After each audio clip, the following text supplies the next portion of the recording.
ماں باپ کا بھی اولاد سے پیار ہوتا ہے،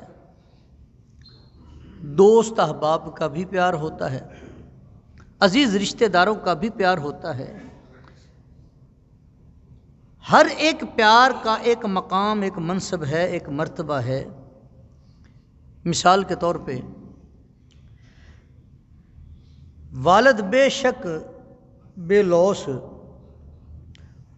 اولاد کی تربیت کرتا ہے، لیکن ایک کوشش میں یہ بات ضرور ہوتی ہے کہ یہ میرے بڑھاپے کا سہارا ہے، یہ میرے بڑھاپے کا سہارا ہے۔ والدہ بے شک بہت زیادہ اپنے بچے کا خیال کرتی ہے، اسے بے پناہ اپنی اولاد سے محبت ہوتی ہے، لیکن اس کے بھی ذہن میں کہ کل میں اس کے حسن اخلاق کی مستحق ٹھہروں گی اگر آج اس کے ساتھ اچھا کروں گی، ایک گوشے میں یہ بات رہتی ہے۔ دوست احباب میں ہوتا ہے کہ میری بیٹھک اچھی رہ جائے گی، کل مشکل کے وقت میرا دوست میرے کام آئے گا۔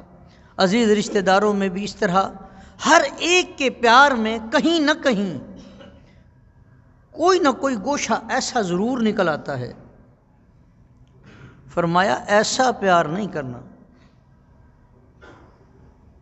ایسا پیار نہیں کرنا، پیار وہ کرنا ہے جس میں کوئی ایسی غرض نہ ہو بلکہ خلوص دل کے ساتھ، خلوص نیت کے ساتھ پیار ہو۔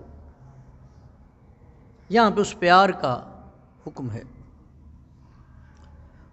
اور الحمدللہ الحمدللہ میرے آقا کی امت میرے آقا کے قرابت داروں سے پیار کرتی بھی ہے۔ آج بھی نعرے لگتے ہیں، لوگ آج بھی چاہتے ہیں ہمیں پیارے عمر کا دور ملے،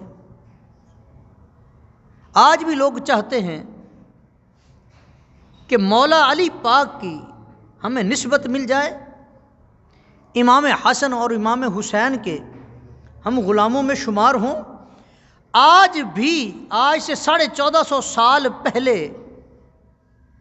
یہ سلسلہ چل رہا تھا، لیکن اتنا وقت گزر گیا ہے، آج بھی محبت کرنے والے اسی طرح موجود ہیں۔